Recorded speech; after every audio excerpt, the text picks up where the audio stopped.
Well, hi. I'm here working on my reindeer and I had to take the head off. As you can see my little reindeer head because I want to work on it just a little bit. But also I'm going to be making a new reindeer today. So I'll put my headless wonder here, right next to him. I wanted to have two reindeer to pull the sled, and I'll have progress on the sled on Monday because I'm going to show you some technical ideas to really make the sled so it doesn't fall apart. And I could make it in clay, but I would like to make this more authentic sled. Over here we have, I don't know if you can see that. Let me get that real big. So you can see this authentic reindeer herder sled.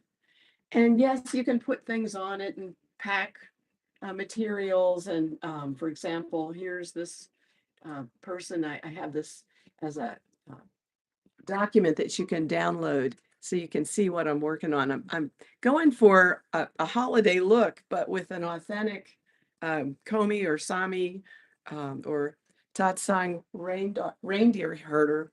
These people have been traditional in the far north and the polar regions, and I think that's where the whole Santa Claus and mythology about the North Pole comes from.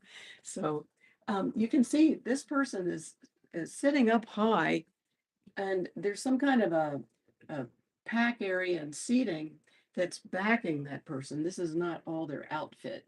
So they're sitting on all this pack material, but it's the same traditional sled. It's hard to see here, but if you print out that picture or if you look at additional pictures, you'll see there's this very simple sled, but for our sculpture, I'm going to want this to hold up to some punishment, meaning moving, just moving. Whereas clay, I cannot get it as thin and as detailed as I can. And you'll see what I mean next week. I'll surprise y'all with my solution. It could be done in wood. You could do like woodworking and make that sled, of course. But I'm going to show you a sculptor's approach who doesn't work in wood. So I used to work in wood many years ago, but it's been a long time, and it takes a whole workshop and tools, and I want to be able to show you what I'm doing. So right now, sorry about that. The head is off. I'm going to do the antlers. I'm waiting for some proper sized armature to do these antlers and finish this head. So I'm just going to leave this off today while I construct a new reindeer. And right now it looks like a giraffe's head. But I'll put this aside. And a good idea using bubble wrap to put sculptures aside that are partly worked on. And I have some bubble wrap here that I just place them on. Because if you place them on a hard surface, they'll dent in a little bit, especially if they're soft, if you start out with very soft. So I have some clay I was heating. This is a Chavant modeling clay, and I'll get it. It's a little warm for me still. And Chavant modeling clay doesn't dry out. You heat it and it softens. Unlike some kinds of polymer clays, you heat it and it hardens, or air dry clay. This is a professional modeling clay that I spent 30 years in the gift industry. And this is what we use because it's the most changeable. It doesn't dry out. Years later, it's still good. But the biggest thing is you can make designs with this, and you go along and you go, oh, that's not what I want. I want to change it. And you can. It's still too hot for me to work with. So I'm just sort of pushing it around. Let me push it around this way a minute. It gets very warm to the touch when it's in the crock pot setting on medium. I'll just put it on warm because it's plenty warmed up now. I also use a pad that holds food, like a food warmer pad. I got this on Amazon, and I have my clay. It's all ready to use there as well. I just turn that down, and it's a Chavant Clayette hard. When it hardens, and I'm sorry the head is off right now, but when it hardens, it really holds that detail. And if you saw my last video, I embedded armature in those legs, and it is very, very sturdy.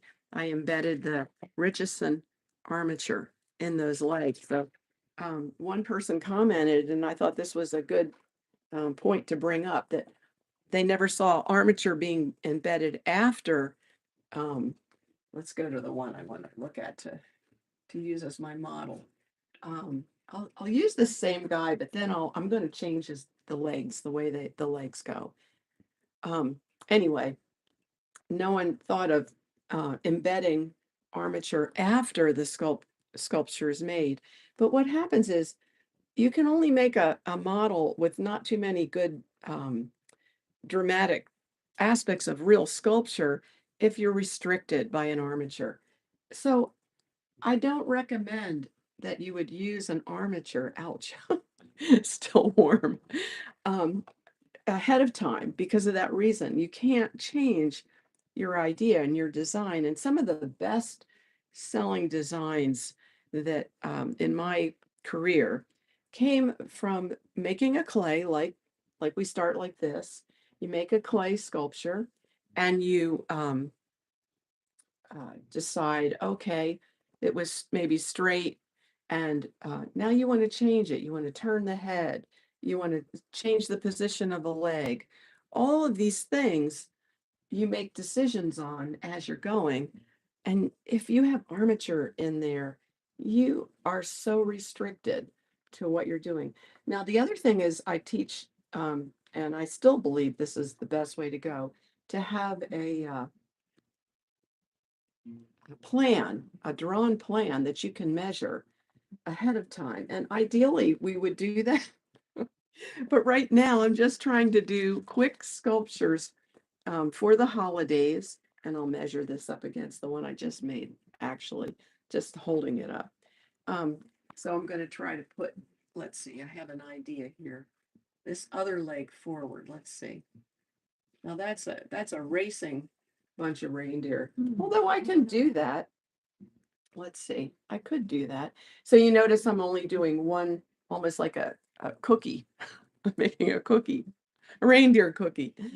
But what I do is I start out this way and then I pull out the parts and I add depth and then I add the other legs.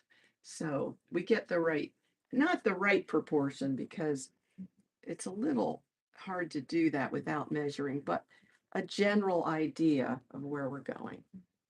Okay. The one big thing to do is never to make the head too big. Shut off my phone fast. There we go. All right. My phone rang. But I'm doing a live stream right now. So I'm just going to continue today to make the second reindeer. And there's not a lot of questions today, so I think I'll cut off quickly today. And if I could answer any questions for anyone who's watching who's not on the chat, if I can answer your questions in the comments, then you'll be able to see my next reindeer appear magically by next week, and the sleigh. So, or the sled. It's really a sled, and it's designed so simply, as you can see, for speed and efficiency, but you can still decorate it up. So we'll get it to that stage here, and I will see you on Monday with a lot more done. All right. Have a good morning and the rest of the week. And please ask questions in the comments. I'm happy to answer. Bye-bye.